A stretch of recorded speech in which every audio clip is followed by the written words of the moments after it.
tal? Muy buenas noches. Ya estamos en Entre Líneas, el programa de análisis y debate de ideas sobre los principales acontecimientos noticiosos de la agenda nacional e internacional.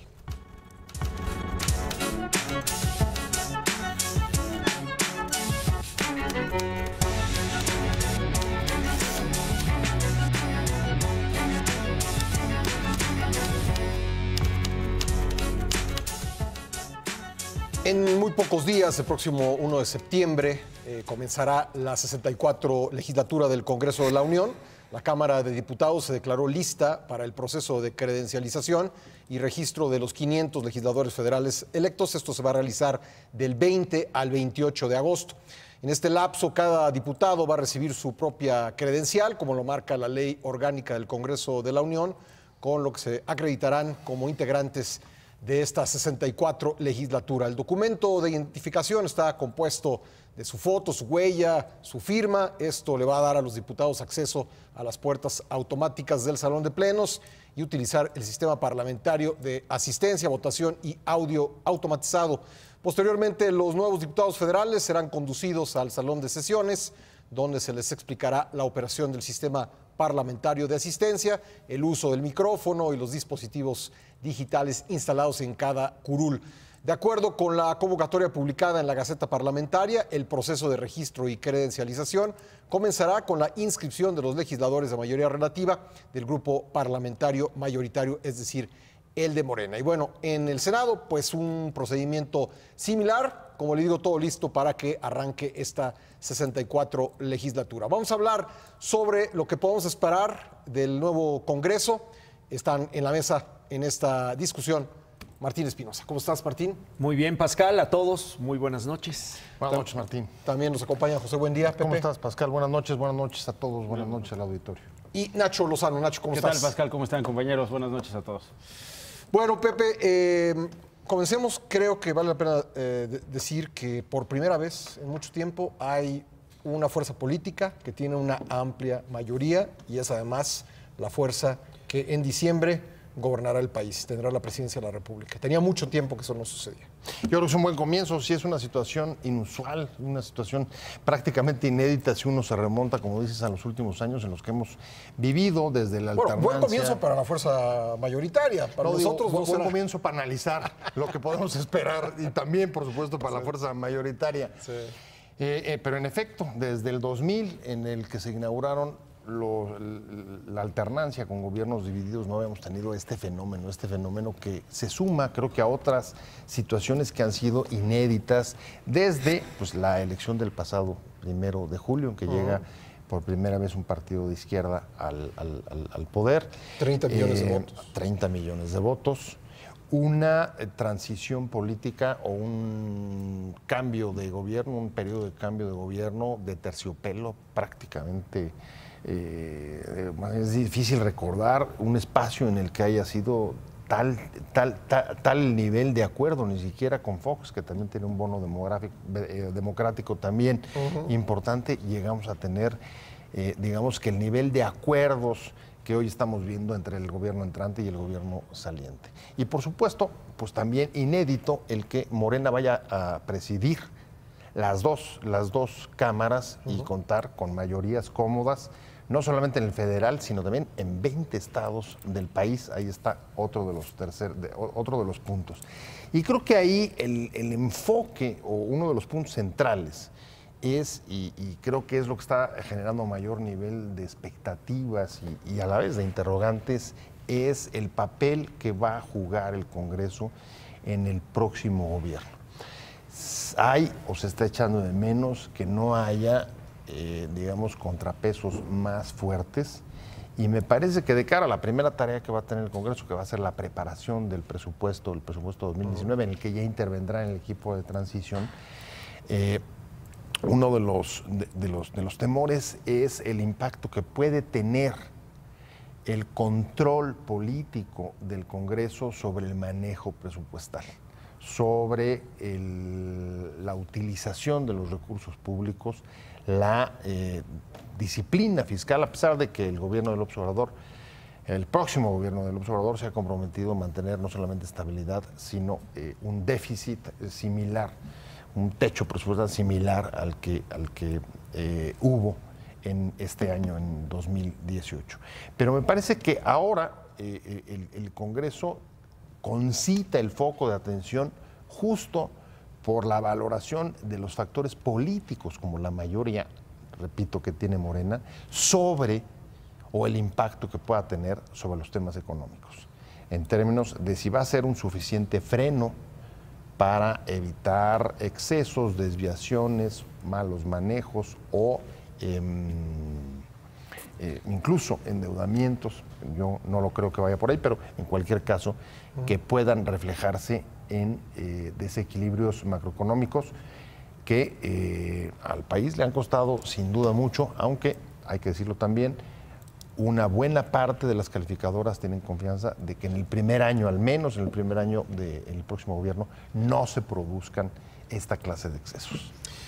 Martín, gracias Pepe. Martín, hace unos días se reunieron los líderes de los partidos de la coalición que ganó la presidencia de la República, coalición que también tendrá una amplísima mayoría en las dos cámaras, y una de las cosas que se dijeron ahí es que no dudarán en utilizar esta mayoría si la requieren. Esto contrasta un poco con lo que han dicho algunos de los líderes de las bancadas, en concreto Ricardo Monreal, quien va a encabezar la bancada mayoritaria en el Senado, donde Morena tendrá 55 de esos 228 senadores.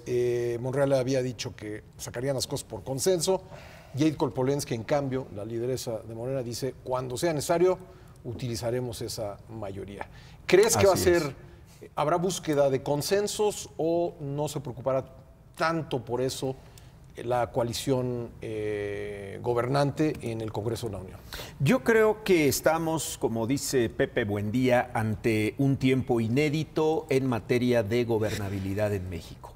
Cuando hablamos de gobernabilidad es Presidencia de la República, es Congreso de la Unión, cámaras tanto de diputados como de senadores, el Poder Judicial, que también ya tuvo una reunión reciente con el presidente electo. Y bueno, creo que en este momento hay luces y sombras, es decir, yo veo en el equipo de Andrés Manuel López Obrador quien de plano dice: no vamos a negociar, no va a haber neoliberales, usando términos de Jade Kolpolensky, o no vamos en el gabinete no va a haber políticas neoliberales. Y tú ves a otros funcionarios que son más políticos y con mayor diplomacia, dicen: no vamos a imponer una mayoría porque no se trata de eso, vamos a consensar, vamos a negociar, vamos a dialogar. Entonces, ¿qué estamos viendo? Estamos viendo dos formas de ver la gobernabilidad del país a partir del 1 de diciembre.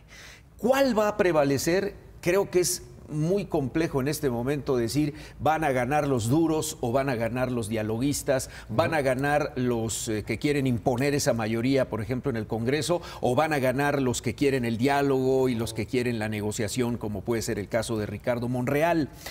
Yo lo que veo con todos estos escenarios es que finalmente la gobernabilidad de un país pues está siempre supeditada a una mayoría, tanto en el Congreso como en la Presidencia de la República. Y hoy que estamos hablando de que por primera vez en más de 20 años o en casi 20 años de democracia en México, de esta nueva democracia en la que estamos caminando, un partido logra tener la Presidencia de la República, la mayoría en ambas cámaras, lo que le permite tener la presidencia de las mesas directivas en la Cámara de Diputados y en el Senado de la República, indudablemente que esto le da al partido gobernante, en este caso Morena, una gran herramienta para decidir, cuando no haya consenso, decidir lo que finalmente la política que encabece Andrés Manuel López Obrador sea la que rija o la que mande para tomar una decisión en un sentido concreto, ¿no? Y me refiero a tres momentos que son importantes.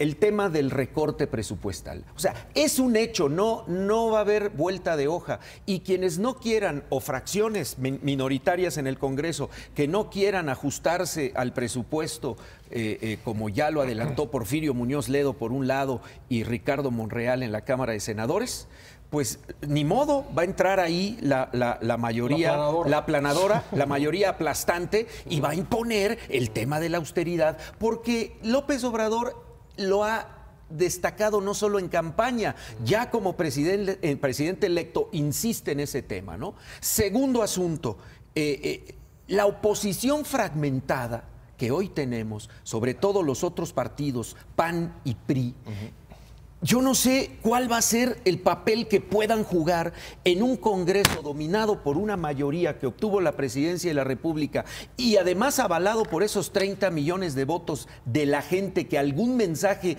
quiso mandar el pasado 1 de julio, y ahí están los resultados, votando parejo, y ahí están los resultados. Yo creo que esto marca el rumbo de decir no hay pretexto para que no se utilice la mayoría, tomando en cuenta que 20 años nos estuvimos quejando los analistas y los propios políticos de que como ningún partido tenía mayoría, se trababan en el Congreso todas las iniciativas del presidente y entonces los grandes problemas nacionales no se resolvían. De tal manera que yo veo una aplanadora que efectivamente cuando sea necesario, sobre todo por cuestiones de política de Andrés Manuel López Obrador como presidente de la República, van a sacar adelante esos temas. No me queda la menor duda. Gracias. Nacho, dicen que hay que tener cuidado con lo que uno desea porque se cumple. Decía Martín hace un momento que efectivamente durante 20 años nos la pasamos diciendo es que no, está fragmentado el Congreso, no llegan a acuerdos. Y bueno, frustran el gobierno del presidente. Bueno, pues ahí está la mayoría que pedía la gente o los analistas. Ahí está la mayoría y el problema es que a lo mejor ahora los controles, los disensos, las visiones diferentes van a tener mucho problema para aplicarse, ¿no? Sí, mira, yo creo que el mensaje fue clarísimo. La última vez que yo estuve aquí en Entre Líneas fue antes de la elección, de hecho, y estábamos un poco adivinando cómo estaría repartido el asunto del Congreso de la Unión. El mensaje fue claro, es una mayoría absoluta en ambas cámaras, y no solo eso, como dice Pepe, también en los congresos locales, lo cual permitiría ir adelante con reformas constitucionales que se pueda plantear el presidente de la República, que entra el próximo 1 de diciembre. Pero un asterisco ahí ha dicho que no va a haber... en el primer trienio no va a haber reformas constitucionales. Aunque seguramente hará modificaciones a la reforma educativa, ¿no? Que es la única que dice va a tocar. Pero yo quisiera pensar en lo que está afuera de los congresos, afuera del Congreso de la Unión, y que generó en buena medida esa mayoría en el Congreso.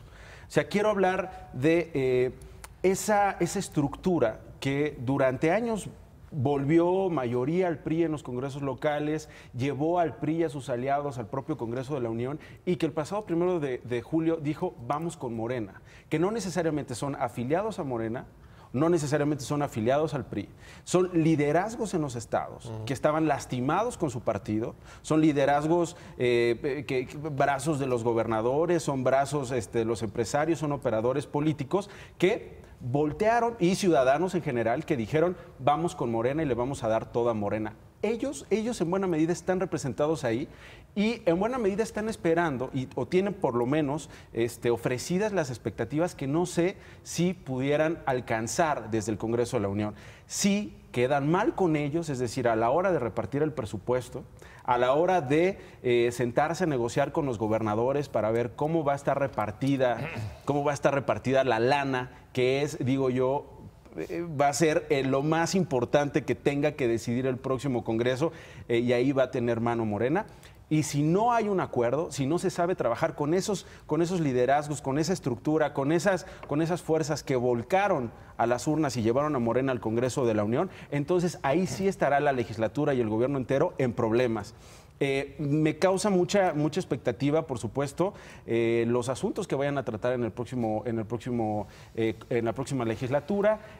Olga Sánchez Cordero ha plantado ahí el tema de la regulación de la marihuana, está el asunto de la reforma educativa, está el asunto de los ajustes, de los recortes, está el asunto incluso adelantado, prometido, de la creación de la Secretaría de Seguridad Pública Federal para el próximo gobierno, y a mí no me gustaría que se pierda de vista el asunto del presupuesto. Ahí donde van a salir chispas, ahí es donde efectivamente se van a encontrar las fuerzas locales con el Congreso de la Unión. Y solo para cerrar, Pascal, ¿cómo se está comportando, digamos, los gobiernos frente a esta mayoría avasallante de Morena en los congresos locales? Me llama la atención lo que pasa en Sonora con Claudia Pavlovich, ¿no? Este asunto de sacar el veto para gobernadora, ¿no? Un veto que tiene que ver con el presupuesto y que tiene que ver con otras decisiones, lo cual, digamos, recibiría a Morena, que tendría la mayoría en ese congreso, pues no tan agradablemente o no tan, tan benevolentes pues con la legislatura, con una gobernadora así de provocadora, digamos, y veremos qué ocurre en otros estados si es que van en ese sentido tomando decisiones de las realidades locales. Un fenómeno, Pepe, es un cambio pues casi completo en la clase política, ¿no? La verdad es que políticos que los vimos ahí durante más de 20 años, 30 años incluso, apareciendo, brincando del Senado a la Cámara de Diputados, de la Cámara de Diputados a un Congreso local, de vuelta al Senado, no soltaban las posiciones. Y ahora ya se van a poder reelegir por primera vez, senadores, diputados. Exactamente. ¿No? Estamos, yo creo que pues es la antesala de la creación de una nueva clase política, por lo menos nuevos nombres. Bueno, la verdad es que ahí tengo mis dudas si es un cambio o es un recambio, porque hay muchos de los nuevos nombres son nombres que ya habíamos conocido mucho tiempo antes. Me refiero al Congreso. de la era me refiero sobre todo al Congreso. Por ejemplo, Muñoz Ledo. Creo que Muñoz Ledo es uno de los nombres que has tenido en los últimos 30 años. Pero ahí te va este dato. 60 de los 128 senadores no tienen ninguna experiencia legislativa. Eso es cierto. Y en efecto, yo creo que es tan fuerte lo que se produjo en la pasada elección en las urnas que hay, digamos, una especie de una coalición, una nueva coalición de poder emergente, y se refleja pues, en la nueva composición de la Cámara, aunque quienes están, digamos, como caras visibles para moverla no son ningunos nuevos rostros, ni Monreal, ni Porfirio Muñoz Ledo, y no se diga en los propuestos, algunos de los propuestos para el Ejecutivo, para el gobierno de López Obrador.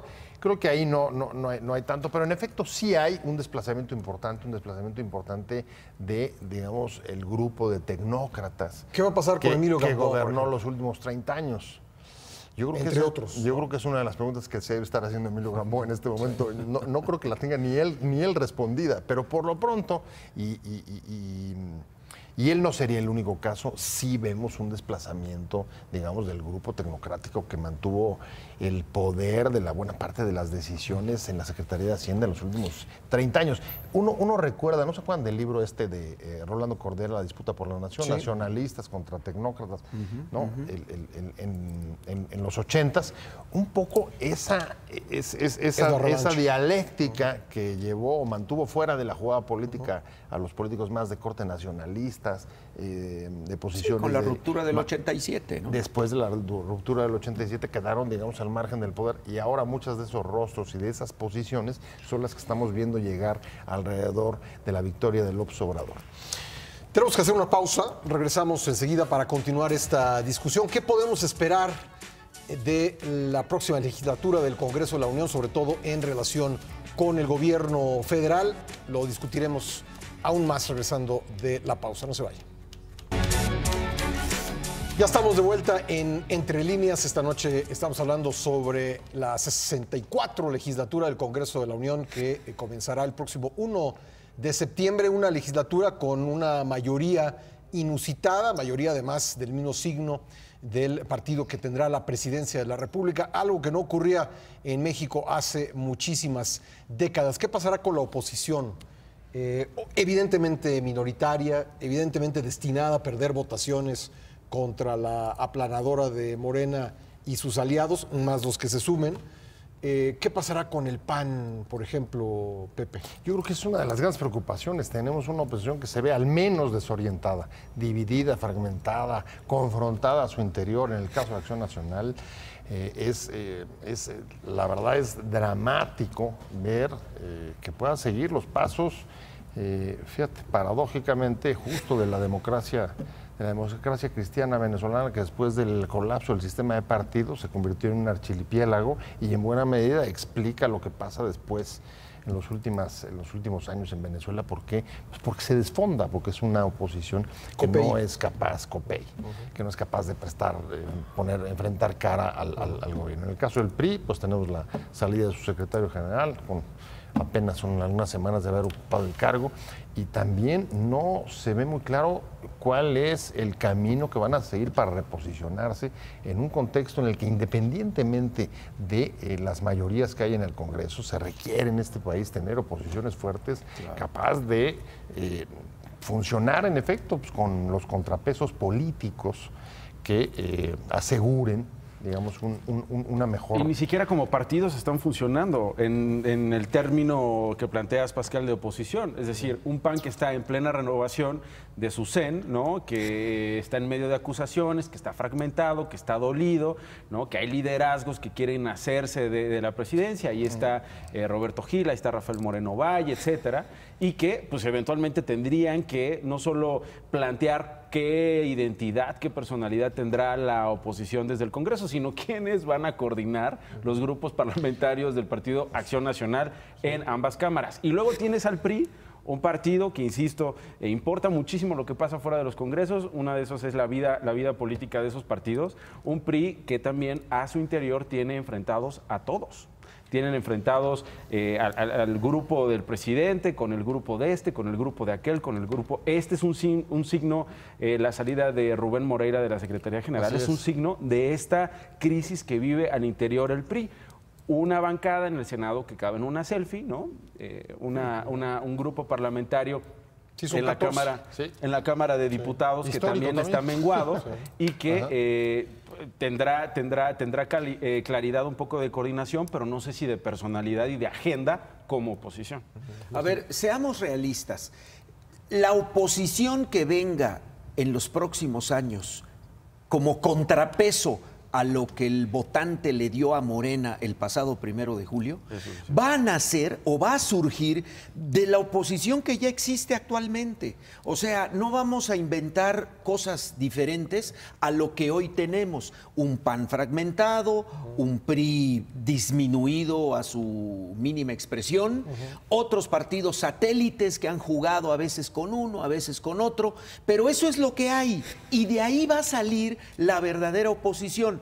Entonces, mirando a futuro, ¿qué es lo que se necesita? No cabe duda que estamos en un momento crucial, estamos en un momento muy delicado, estamos en un momento de una encrucijada, porque si no funciona la recomposición de la oposición hoy en día a Morena, vamos a entrar en esa dinámica que en un futuro va a convertir a los partidos en un archipiélago donde únicamente va a tener peso una mayoría avasalladora, que como ya lo vimos en el segmento pasado, puede aplicar su mayoría en el momento que desee. Se lo han buscado. Sí, pero entonces tiene que haber generosidad de los líderes o pseudolíderes políticos que hoy quedan en la oposición. Claro, como ya sucedió, ya vimos en la última semana que una de las figuras de la nueva clase política ya anunció que se retira de la vida política, pues porque ya no tiene nada que hacer ahí, es Uruguay, hombre. Ya se desgastó. ¿De quién estamos hablando? ¿De Mujica? No, de Ernesto Cordero. Pero ya vamos. Pero tiene que haber generosidad en la oposición para decir, señores, yo sirvo más a la patria haciéndome a un lado que quedándome a ocupar un lugar donde nada más estorbo y donde nada más sigo provocando enconos entre los liderazgos de mi partido, concretamente Ahora, Acción ¿qué significa Nacional. Ernesto Cordero en el PAN ahora? Bueno, significó una pieza importante en el calderonismo. Bueno, sí, pero ni siquiera se hizo de la candidatura.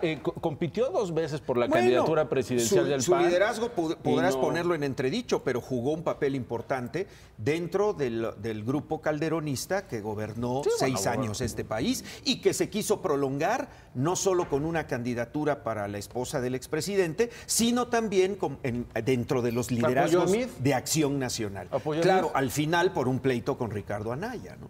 Ahora, hay un matiz ahí, me gustaría hacer de lo que decías, Martín, y es, a ver, creo que justo lo primero que tendrán que entender es el mensaje de las urnas, la elección pasada y lo que implicó para el fin del sistema de partidos tal como lo habíamos conocido, digamos, desde la transición de un reparto entre tres fuerzas políticas, como venía sucediendo y alternándose en el poder hasta la elección pasada.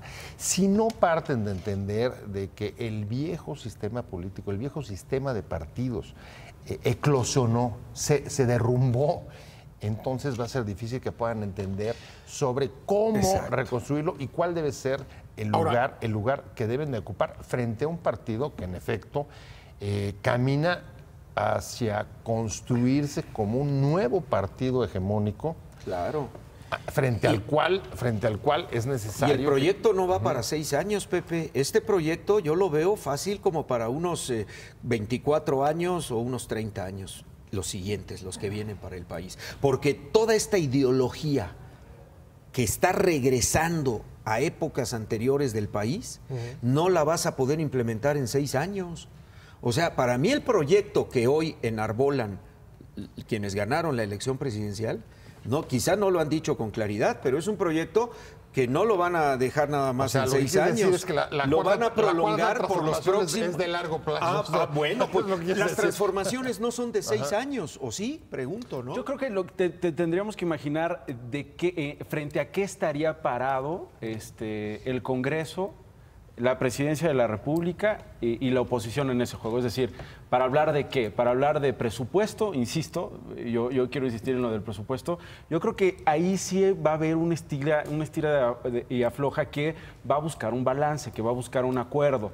Sí, pues lleva mano, en este caso Morena, no solo por la mayoría que tiene en el Congreso de la Unión, sino además con esta idea de los representantes en los estados del gobierno, que funcionan como vigilantes, etcétera, y que todavía los delegados políticos, y que todavía minimizan más a la oposición, en buena medida. Es decir, ellos van a hacer oposición en estados donde ellos mismos van a construir sus propias candidaturas rumbo al próximo proceso electoral. Por si fuera poco, además de estos superdelegados, va a haber delegados distritales, es decir, va a haber prácticamente 300. Entonces, ¿qué vemos? Si estos no tuvieran vemos un suficiente capacidad. Vemos un partido que, perdón, aunque no nos guste, país, se está organizando. Sí. Es decir, hay una disciplina dentro de Morena, donde hubo lumbre, y llegaba Yedko, lo llegaba Andrés Manuel y negociaba. Oye, Monreal, no te vayas, espérate, te quedas, hacemos un Senado, es más, coordinas la bancada. Veo ese contraste frente a los otros. ¿Cómo se están imaginando ellos como oposición?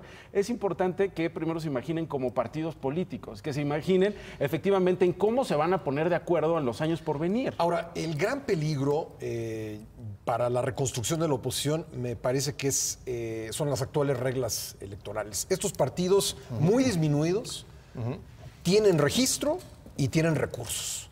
Entonces, el primer pleito, y lo estamos viendo en los partidos, es por esos despojos. Por lo que quedó. Por lo que las quedó. miserias. E incluso eso va en contrasentido de cualquier esfuerzo de unidad que hubiese, digamos, entre una parte del PRI que se identifica más con las ideas económicas liberales, que a lo mejor podrían encontrar con el PAN o con algunos panistas una confluencia, pero las actuales reglas electorales previenen, hacen mejor quedarse cada quien en su partido, ser dos partidos en lugar de uno, ¿no? Y ahora además imagínate si en efecto en la apertura del periodo de sesiones entra una iniciativa de reforma electoral que reduzca, como ya ha anunciado, que va a la llevar cantidad de recursos, 50%, sí. hasta 50% de reducción de las prerrogativas de los partidos. Pero además de eso, creo eso que me gusta a mí, yo no sé si... A ver, pero independientemente de eso, que para algunos partidos, para el PRI o por ejemplo para el PRD, con la disminución electoral y con la disminución de prerrogativas, sería prácticamente mortal. La muerte. el tiro de gracia. Sí. Pero independientemente de recursos, a ver, yo quiero regresar al 1 de julio. A ver, ahí lo que les dijeron es, señores, ¿para qué quieren el poder?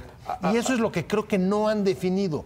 Hoy me parece importante, pensando además en el Congreso, hacer una distinción muy importante entre mayorías y gobernabilidad. No son sinónimos. Y también hay que hacer una diferencia entre entre votos y razón. No son sinónimos. La gobernabilidad no la vas a tener solamente con la mayoría en el Congreso, porque hoy, por ejemplo, está rebasada por asuntos como, por ejemplo, la inseguridad. Si el gobierno, con todo y la mayoría, y el gobierno de un solo partido en el Ejecutivo y en el Congreso, no es capaz de enfrentar y recuperar la seguridad no le va a servir de nada sin un plan muy claro que hasta ahora no hemos visto, no sé a dónde va a ir la mayoría. Y el otro tema es, a ver, la razón. La razonabilidad no son votos. ¿Les parece, por ejemplo, razonable el tema del aeropuerto? No. A ver, va a haber una consulta sobre el aeropuerto, sobre las dos opciones, Santa Lucía o seguir en Texcoco, pero después llegará, o más bien, se hará la consulta antes de que conozcan un estudio para valorar la viabilidad de tener Santa Lucía y el aeropuerto Benito Juárez. ¿Eso les parece razonable? No. Yo pienso, Pepe, A que mí se no. está sobredimensionando el tema del mandato en las urnas. Porque ese es un pretexto de quienes ganaron la elección para siempre restregarle a la oposición. El pueblo no se equivoca, ¿eh? El pueblo votó por un cambio. Bueno, lo han dicho con el tema del aeropuerto. Ya basta de crear la clase política por encima de la gente. Para mí lo más importante es el pueblo. Ok, correcto, pero ojo, ¿realmente hay un mandato unificado de todos los votantes del 1 de julio que sacaron al viejo sistema o al sistema que prevaleció durante 30 años y le dieron el voto mayoritario a una opción no solo en la presidencia y la República, sino también para diputados y senadores y en 20 estados de la República Mexicana? ¿Realmente se hizo con un fin de apoyar un proyecto diferente, un proyecto nuevo, o fue un voto de castigo, fue un voto de enojo, fue un voto cuya única razón está basada en la molestia social que existía por una serie de malos resultados que durante años registró este país con gobiernos anteriores? No creo que solo haya sido Pero eso. entonces, ¿cuál es el mandato? Bueno, entonces, no podemos hablar de un mandato en las urnas. Pues el mandato en las urnas es el voto. Sí, es cambio. Sí, de acuerdo, pero ¿qué quiso decir la gente con ese voto mayoritario el 1 de julio? Que tenga la presidencia y el Congreso. Sí, de acuerdo, pero por un proyecto que ahorita lo estamos viendo ya en la práctica a la hora de que se preparan para gobernar. Bueno, pues vemos de chile, de dulce y de manteca. Hay que exigirlo. Yo por eso planteaba los temas. ¿Frente a qué temas estamos buscando un comportamiento de la oposición y un comportamiento del gobierno y un comportamiento incluso de los propios grupos parlamentarios? Habrá temas en asuntos de salud, en asuntos de seguridad pública, en asuntos de educación, donde coincidan incluso los grupos parlamentarios. Creo que lo que hay que exigir a estos grupos parlamentarios que llegan, incluido por supuesto el bloque mayoritario, es la agenda legislativa. Es decir, vamos con miras al presupuesto, muy bien. Ahí es en donde hay que poner atención a los liderazgos locales y cómo se van a relacionar con ese mandato. La agenda legislativa la va a construir Morena. O sea, yo no veo a la oposición diciendo, ahora mete este punto para discutirlo. Tú planteabas bueno, está el ¿qué fiscal, fue por lo que efectivamente votó la gente? Yo creo que hay dos temas muy claros, ¿no? Uno es la inseguridad y otro es la corrupción. Sí. Y creo, como decía Nacho hace un momento, pues en torno de eso tendría que haber consensos, ¿no? A lo mejor no en cómo atacarlos, pero finalmente que esos son los temas que llevaron a la gente a expresarse, los temas sensibles que llevaron a la gente a expresar este voto de 30 millones en las urnas. Porque los partidos que habían gobernado no habían podido ni con la corrupción ni con la inseguridad. Al final es un descontento social el que origina ese voto masivo a favor de alguien totalmente que representaba válido. Otra opción. Sí, que no había gobernado claro. Y que podría encontrar una forma de atacar estas dos plagas que son la inseguridad y la corrupción. Claro, nada más que hasta ahorita, hasta el día de hoy, en agosto, ya a finales del mes, pues apenas se están poniendo de acuerdo y las consultas y las mesas, los foros nacionales de seguridad. No, y los fiscales, está interesante las propuestas. ¿Cómo se van a conformar las propuestas para el fiscal, el próximo fiscal general de la República, el fiscal electoral, el fiscal anticorrupción? Es decir, a ver, pero yo creo que es un ejemplo muy bueno justo de lo que estamos discutiendo. Uno de los elementos de crítica fuerte al gobierno de Peña Nieto fue justo el tema de el mal funcionamiento, el déficit de las instituciones de justicia. Y uno de los asuntos más criticados fue primero el pase directo, el pase automático del procurador a la nueva Fiscalía General, que ya fue derogado. Pero también la forma de designar al fiscal que lo convirtiera en o no lo sacara de la órbita del Ejecutivo. Fiscal Hoy carnal. y en las próximas 2 semanas me parece que van a ser, digamos, un tiempo clave para saber el calado de la reforma que puede pretender el nuevo gobierno de López Obrador, cuando se dé a conocer o tenga listo o se elabore una nueva ley orgánica de la Fiscalía. De la Fiscalía. Y esa va a ser la primera probada, Exacto. de si hay voluntad de encontrar consensos con la oposición o si esta mayoría ya tiene su plan hecho y va a seguir adelante y va a utilizar su mayoría, ¿no? Y además de hasta dónde, o sea, a ver, la reforma a la justicia, ¿hasta dónde? Venimos, y no podemos olvidarlo, de la mayor reforma, digamos, a la justicia con los juicios orales y la que parece que resultaron un fracaso, hasta 90% de impunidad. A ver, Nacho, pero 8 años de implementación. Y eran la joya de la corona de los últimos años de Calderón y también del gobierno de Peña Nieto. Resulta que esa gran transformación histórica se cae con el cambio de gobierno y ahora entonces podremos generar un nuevo paradigma de cambio de la justicia. ¿Cuál? Yo no alcanzo a verlo, pero sí me preocupa que las grandes transformaciones institucionales estén sujetas, digamos, otra vez a asuntos sexenales, incluso hasta los caprichos de los gobernantes. Tenemos que hacer una nueva pausa. Regresamos enseguida con esta discusión. Esto es Entre Líneas. No se vaya. Vamos a Entre Líneas. Ven ustedes entonces respecto del nombramiento de los próximos fiscales, sobre todo en cuanto a las discusiones que ha habido entre el equipo de transición y organizaciones de la sociedad civil, una disposición de diálogo o una disposición de atender únicamente a las listas de 3 que había dado López Obrador durante la campaña. Pues yo retomaría un poco lo que decía Martín en una de sus intervenciones. Decía, bueno, es que estamos viendo distintas posturas al interior del equipo de transición.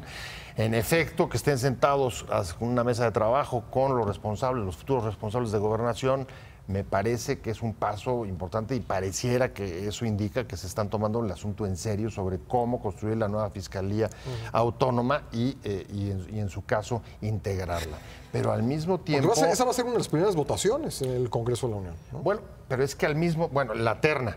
Pero es que al mismo tiempo... Pero la ley orgánica dispone un método distinto. Dispone que el Senado construye una lista de 10, me refiero a la Fiscalía General, se la envían al presidente, que en este caso va a ser Enrique Peña Nieto, que aparentemente va a hacer este trabajo para que empiece... ¿De esas 10, 3 de Andrés Manuel? Exactamente, regresan 3...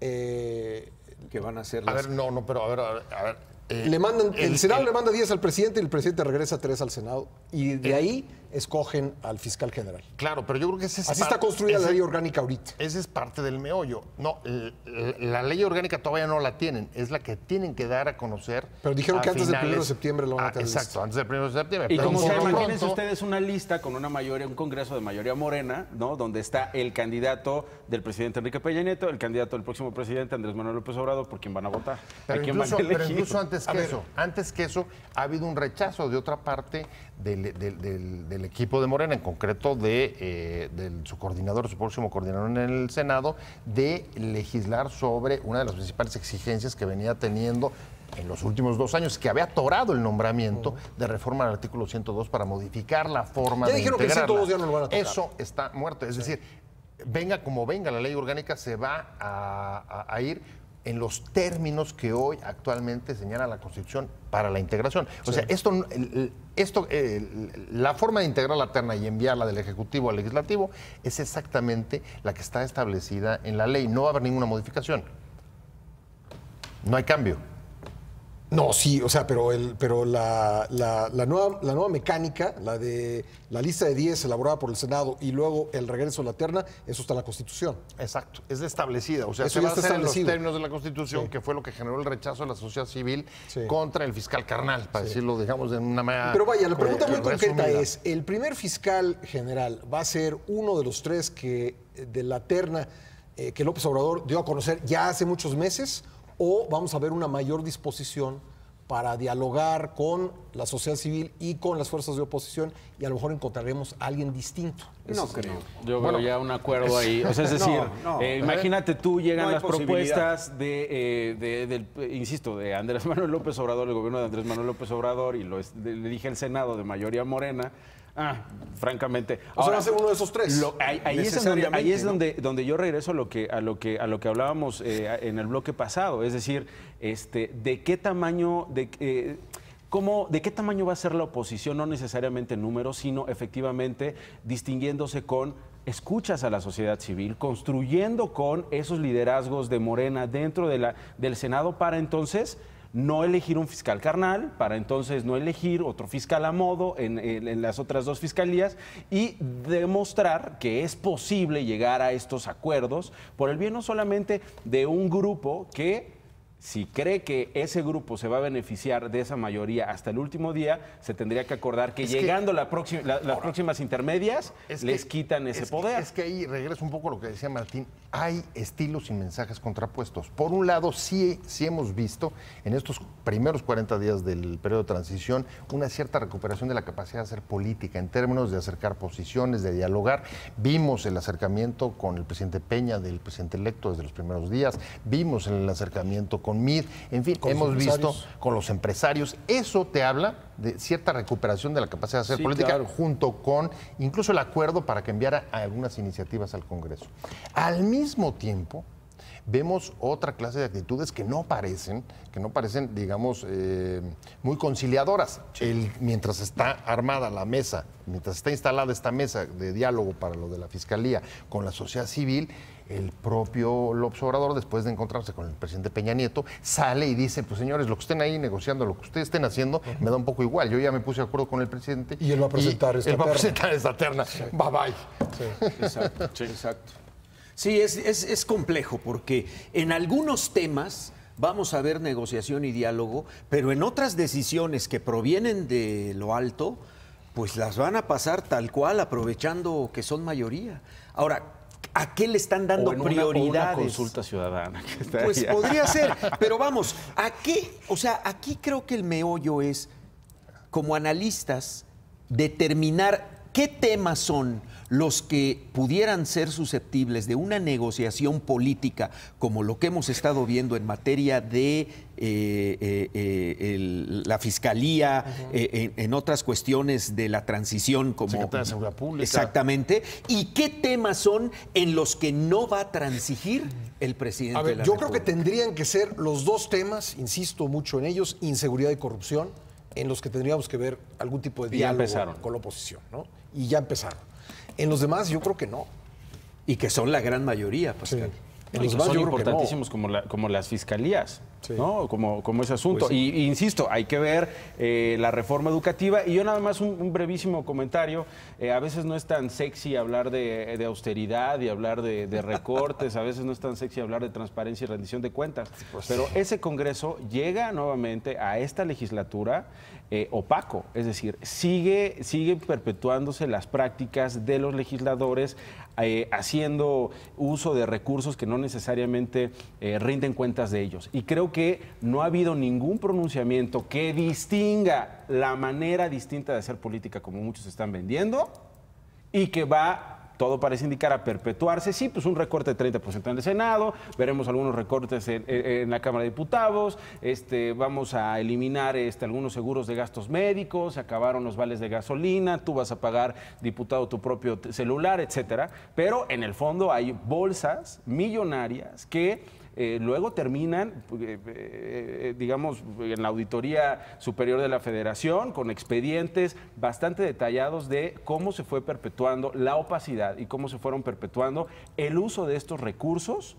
Ya no hablo ni siquiera de los públicos, estos que se bajan ¿no? Para favorecer a los alcaldes, hablo de los propios recursos con los que operan las cámaras. Y yo no he visto y no he escuchado un solo pronunciamiento fuerte, contundente y sólido para detener de una vez por todas esa manera de legislar en este país que en buena medida le ha hecho muchísimo daño a la propia vida del Poder Legislativo. Bueno, digamos, en el Senado sí hubo un compromiso de reducir en 1.500 millones de que pesos. no creo que sea suficiente desde mi punto de vista. Veremos si partidas como las que gozaban las comisiones, los Viajes, grupos parlamentarios, la mesa directiva. Asesores. Sí, o sea, si todo eso se choferes, termina coches. o no se termina, ¿no? No, y fondos de Esa va a ser la medida, ahorro, y aguinaldos, y bonos los seguros de gastos extras, médicos. seguros de gastos médicos. Y Es además, decir, por cierto, los seguros de gastos médicos no son nada más de la alta burocracia. Bueno, ¿no? ya vimos que no. así es. ¿No? Hasta los cocineros tienen su seguro. Desde jefaturas de departamento. Ahora, yo creo que hay que dividir ahí, ¿no?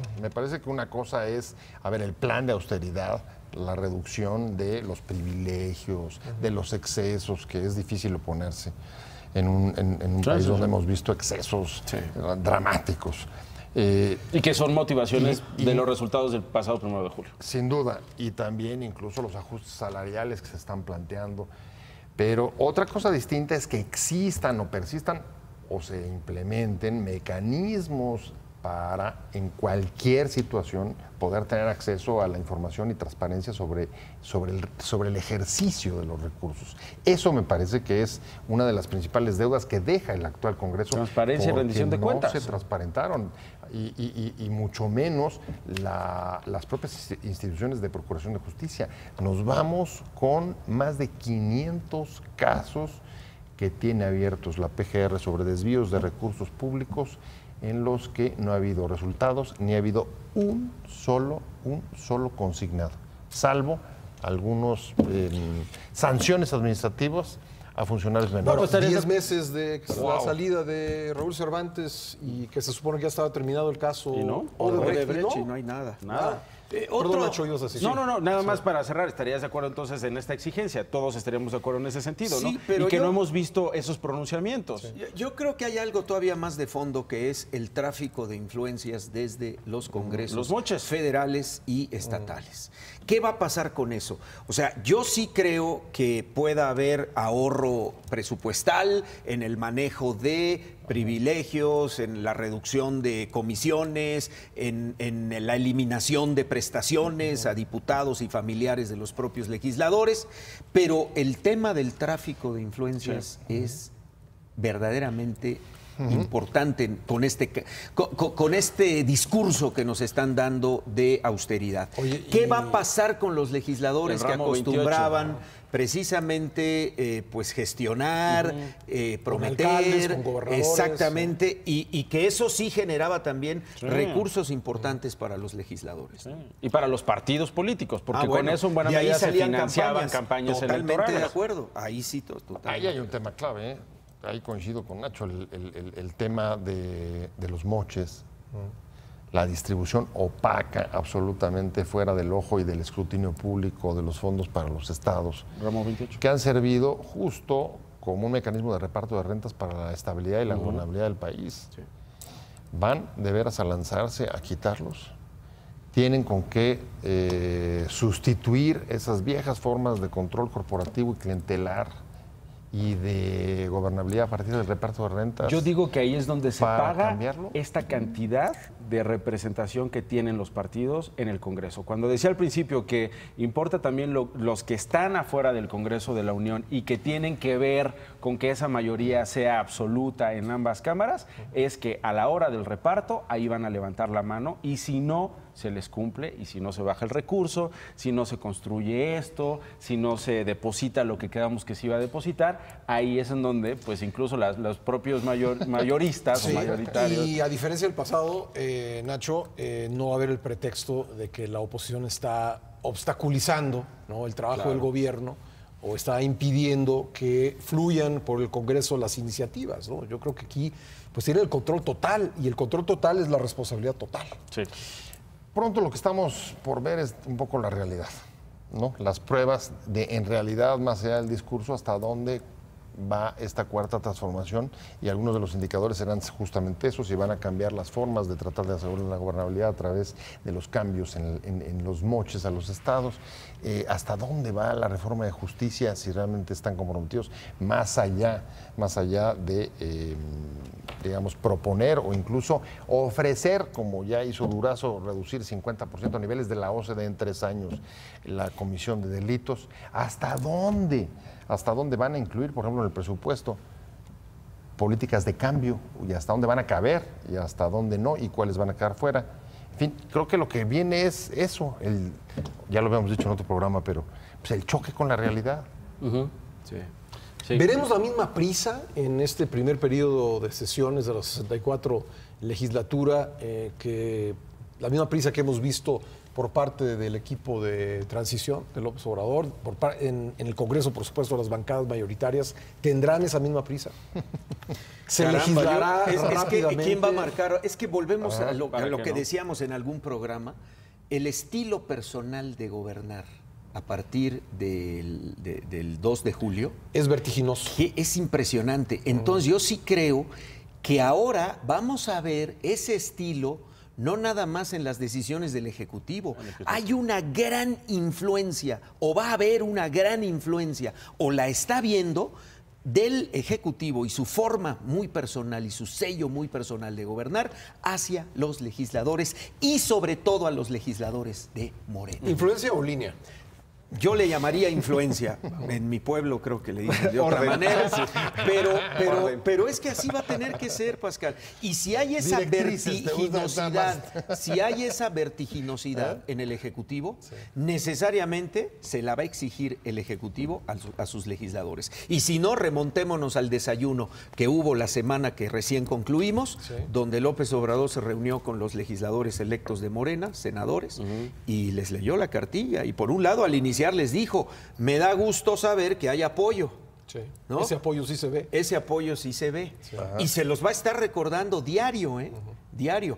A diferencia de otros estilos de gobernar que hemos tenido en sexenios anteriores. Sí, que se arreglaban, digamos, en petit comité con los dirigentes parlamentarios. Totalmente. ¿No? Y yo resaltar un dato, creo que nunca habíamos visto tampoco un Congreso tan paritario, que yo creo que eso no es asunto menor, si bien no tiene que ver tanto con la política y la politiquería y la relación.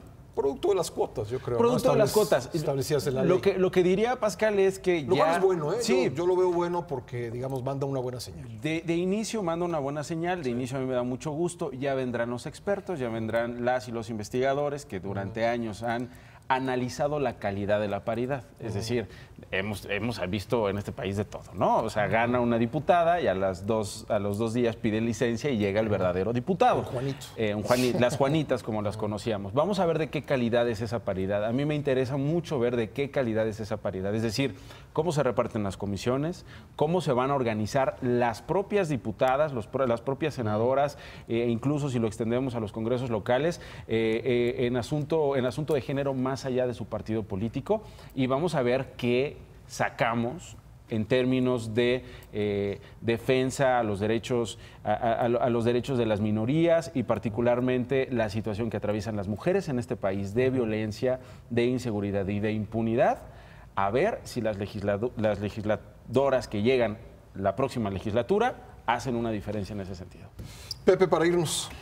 Bueno, yo creo que sí, que el primer periodo puede empezar con mucha rapidez porque hay algunas reformas que sí son imprescindibles para los proyectos que ha planteado el próximo gobierno, la descentralización de la administración pública, la ley... La primera, la ley creación de la Secretaría de Seguridad Pública, ¿no? Así es, la cambiaría el presidente Peña. Y luego la ley, por supuesto, nacional de austeridad. Estos creo que son las prioridades y yo creo que van a tratar de sacarlos rápidamente. Lo más pronto posible. Pero después de eso no se nos olvide que muchos de los importantes o de las caras o de los hombres más Estado Mayor, llamativos, el Estado Mayor, el CISEN, de las principales piezas, de los principales actores políticos de Morena, pues van a dejar el cargo y se van a ir del Congreso y se van a integrar en el Ejecutivo. Por tanto, no sé si después de la hiperactividad que puede haber en los primeros meses disminuya y el Congreso se eclipse un poco. Gracias, Pepe. Gracias. Gracias, Martín. Muchas gracias. Gracias a Nacho, todos. gracias. Y gracias a usted en casa por haber seguido esta transmisión. Soy Pascal Beltrán del Río. Hasta la próxima.